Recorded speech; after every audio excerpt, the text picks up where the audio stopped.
Doamnelor, domnilor, bine v-am regăsit la o nouă ediție a emisiunii E Vremea Ta. Sunt Andrei Bărbulescu și astăzi, la nivel global, maxima a fost de 54,9 grade Celsius în Brazilia, iar cea minimă de minus 74,4 grade în Antarctica. Rămâneți alături de noi în următoarele 15 minute. Avem cele mai noi știri de pe glob. Vă spunem care mai este situația cu incendiile devastatoare din Europa în țări apropiate de România. Vă prezentăm o descoperire recentă despre faimosul oraș Incaș Machu Picchu. Vom răsfoi dicționarul meteo și, nu în ultimul rând, vom afla cum va fi vremea în zilele următoare. Din păcate, incendiile de vegetație continuă să facă prăpăd în multe țări, precum Grecia, Turcia, Rusia, dar și Italia. Pompierii greci, ajutați de întăririle aeriene și terestre trimise de mai multe țări europene, printre care și România, luptau ieri pentru a 12-a zi consecutiv împotriva focurilor violente care ard în insula Evia, dar care sunt în remisie în nordul Atenei. Pentru a afla detalii, stăm acum de vorbă cu reporterul TVR Vlad Ungar, care se află chiar pe insula Evia. Salut, Vlad! Ai ajuns astăzi în insulă. Care este situația în acest moment acolo și ce fac pompierii români? Bună ziua, Andrei, bun găsit tuturor! Am ajuns astăzi pe insula Evia. Așa arată insula Evia la o săptămână de la momentul în care au izbucnit primele incendii de vegetație. Practic, terenul este pârjolit, iar mai multe localități din zona de nord a insulei Evia au fost evacuate. Practic, oamenii sunt disperați. Sunt mai multe țări, mai multe state europene care au trimis echipe de pompieri aici. România a trimis 100 de pompieri, iar 36 dintre ei au intervenit în această zonă. Din spatele meu, pompierii au lucrat ca să stingă aceste incendii. E un teren accidentat, e o zonă montană, așa că misiunea a fost una extrem de complicată. Am stat de vorbă cu pompierii și îmi spuneau că pentru o misiune ca asta, pentru o zi de muncă, beau 12 litri de apă și gândiți-vă doar că echipamentele lor cântăresc 20 de kilograme. Mulțumesc, Vlad, pentru toate aceste informații. Turcia se luptă pentru a 12-a zi consecutiv cu cele mai grave incendii de pădure din ultimii 10 ani. Cel puțin 6 incendii nefiind încă sub control duminică, potrivit cifrelor oficiale. Forțele de intervenție se concentrează în principal în provincia Mugla din vestul Turciei, unde vântul a îngreunat eforturile de stingere a incendiilor. Un incendiu din provincia Aydin, despre care se credea că este sub control, a fost reaprins de vânt. Între timp, situația din Antalya, în sudul Turciei, s-a mai liniștit. Potrivit autorităților locale, forțele de urgență au fost retrase și trimise în vestul Turciei pentru întăriri. Experții spun că peste 100.000 de hectare de teren au fost distruse până în prezent. Potrivit cifrelor oficiale, 16 avioane și peste 50 de elicoptere luptă în prezent împotriva incendiilor cu ajutorul altor țări. Mii de voluntari sprijină echipele de salvare. Cauza incendiilor este încă în curs de investigare. Se spune că flăcările din Marmaris ar fi fost declanșate de copii din greșeală. Potrivit presei, 3 persoane au fost arestate joia trecută în Bodrum, fiind suspectate că au aruncat mucuri de țigară dintr-o mașină.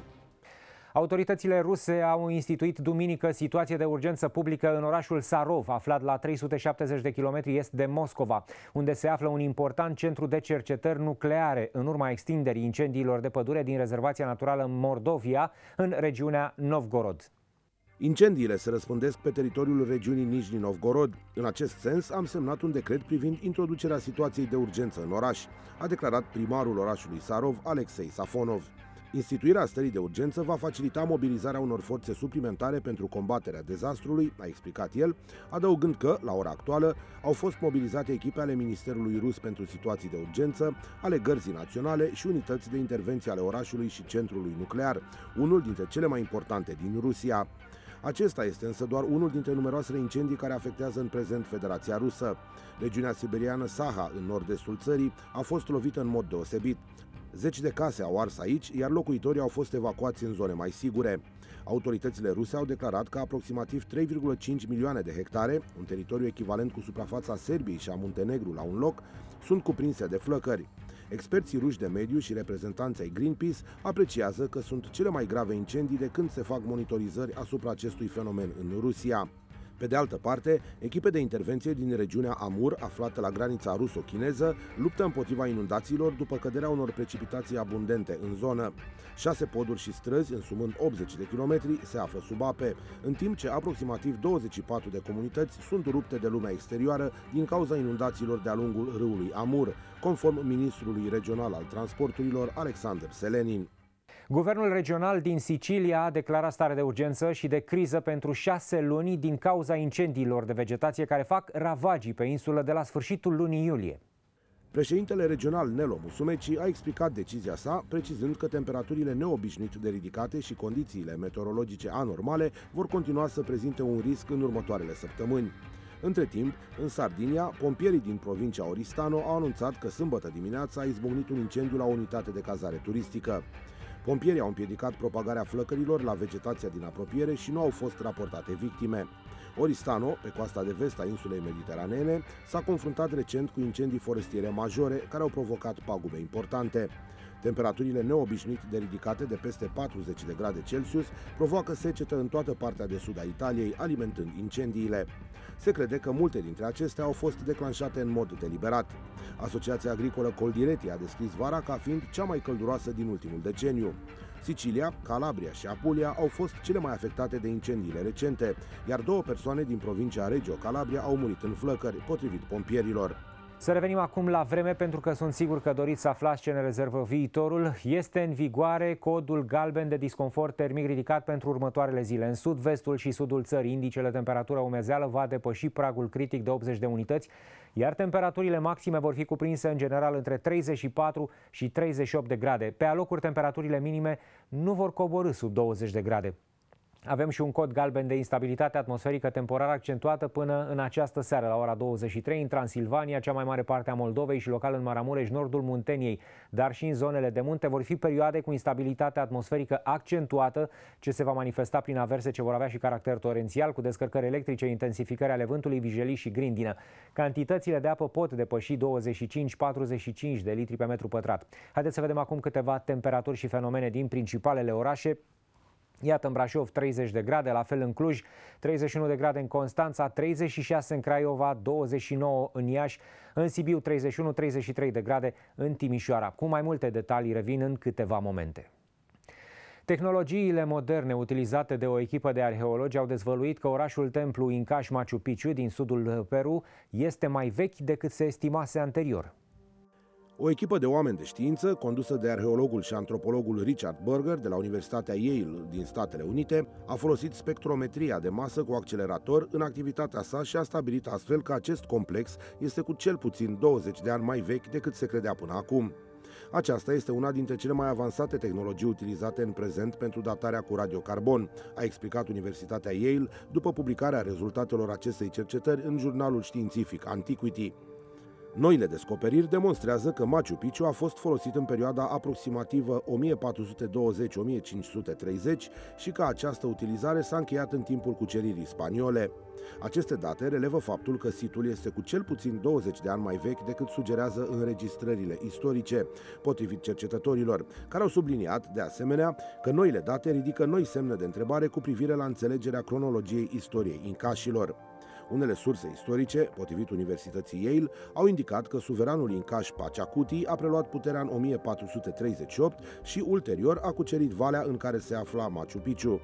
Potrivit acestor înregistrări, s-a estimat că cetatea a fost construită după anul 1440, poate până în 1450, în funcție de timpul necesar noului conducător pentru a cuceri și supune acea regiune și a construi complexul. Descoperirile arheologilor sugerează că Pachacuti, a cărui domnie le-a oferit incașilor ocazia de a deveni cel mai mare și mai puternic imperiu din America precolumbiană, a dobândit puterea și și-a început cuceririle cu câteva decenii mai devreme decât indicau sursele scrise. Potrivit specialiștilor de la Universitatea Yale, estimările privind vechimea cetății Machu Picchu și durata ocupării acesteia s-au bazat anterior pe relatările istorice scrise de spanioli după ce au pus stăpânire peste acest imperiu. Însă cercetătorii au subliniat că aceste date trebuie revizuite. Tehnologia utilizată poate să dateze oase și dinți care conțin chiar și mici cantități de material organic, extinzând astfel rezerva de rămășițe adecvate pentru analize științifice. Pentru acest studiu, cercetătorii au utilizat și analizat rămășițe umane de la 26 de persoane. Oasele și dinții folosiți în analiză au aparținut probabil servitorilor sau ajutoarelor conducătorilor, potrivit arheologilor, care au descoperit că rămășițele umane prezintă puține dovezi ale participării la muncă fizică grea, deci provin cu siguranță din perioada în care situl era folosit ca palat, nu din vremea în care se afla în construcție. Să vedem acum care este prognoza pentru următoarele zile în țara noastră. La noapte cerul va fi variabil cu unele norări în nord-estul țării și în zona de munte, unde la începutul nopții izolat vor fi averse cu descărcări electrice, intensificări ale vântului. Izolat va fi ceață, îndeosebi în depresiunile intramontane și în centrul țării. 22 de grade în Constanța, în jur de 19 în Iași, 15 în Brașov, 11 în Miercurea Ciuc, 16 în Cluj, 17 în Deva, 19 grade în Timișoara. Mâine vremea va fi călduroasă în cea mai mare parte a țării, local caniculară la amiază în regiunile sudice și sud-vestice, unde și disconfortul termic va fi ridicat. Cerul va fi variabil cu norări temporar accentuate, mai ales după amiaza și seara, și se vor semnala averse cu descărcări electrice, intensificări de scurtă durată ale vântului pe arii restrânse în zona de munte și în jumătatea estică a țării. Iată, vor fi 36 de grade în Alexandria, în Craiova, în Târgu Jiu, chiar și în Drobeta Turnul Severin, 29 în Iași, în centrul țării, în Brașov, în Sibiu, 30-31 de grade, în Deva 33, în vestul țării vor fi în jur de 31 de grade în Oradea și 33 de grade în Timișoara și în Arad. În capitală, la noapte, cerul va fi variabil, iar vântul va sufla slab până la moderat. Temperatura minimă va fi de 19 până la 21 de grade în centrul capitalei. Mâine vremea se va menține caniculară cu disconfort termic ridicat.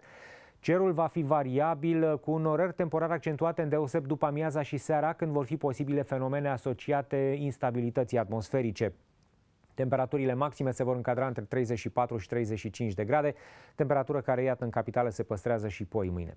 La munte vremea va fi în general caldă și instabilă, cerul va avea norări temporar accentuate și mai ales după amiaza și seara, local în Carpații Oriental și Meridional și izolat în restul masivelor, se vor semnala averse, descărcări electrice și intensificări de scurtă durată ale vântului. Vor fi 24 de grade în Predeal, 22 în Semenic și în Sinaia, 26 în Poiana Brașov, 18 grade în Ceahlău. La mare vremea va fi în continuare caldă, iar disconfortul termic se va menține ridicat. Cerul va avea norări trecătoare după amiaza și seara, când vor fi posibile ploi de scurtă durată și descărcări electrice. Temperaturile maxime se vor încadra între 29 și 31 de grade, iar cele minime între 21 și 23 de grade. Temperatura apei mării va avea valori de la 22 până la chiar 26 de grade.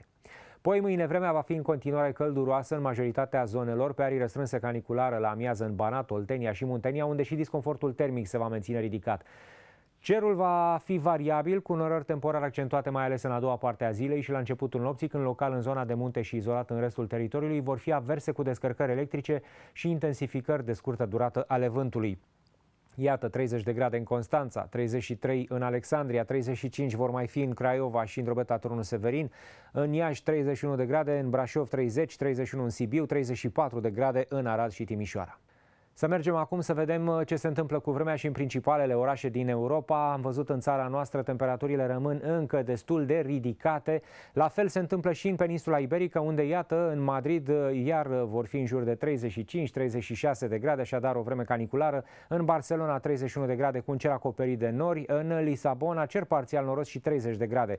Vreme cu cer acoperit și în Londra, unde vor fi 23 de grade. În Amsterdam sunt și ceva precipitații și vor fi în continuare 21 de grade, la fel și în Paris, unde vor fi în jur de 23 de grade.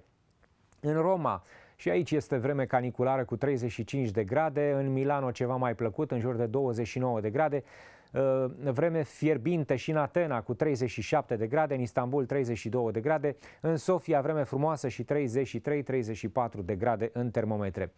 În Berlin vor fi 24 de grade cu un cer acoperit de nori, vreme ploioasă în Oslo cu 22 de grade, în Kiev o zi frumoasă, dar spre după amiază sunt așteptate ceva averse cu descărcări electrice și 27 de grade în termometre, la fel și în Moscova, doar că aici temperatura e ceva mai scăzută, 25 de grade.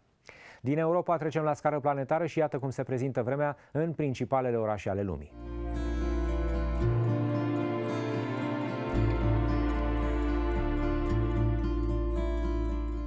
Doamnelor, domnilor, am ajuns și la finalul emisiunii de astăzi. Vă lăsăm cu imaginea zilei și nu uitați că ne puteți contacta pe Facebook sau YouTube. Să aveți o săptămână minunată, indiferent de vreme.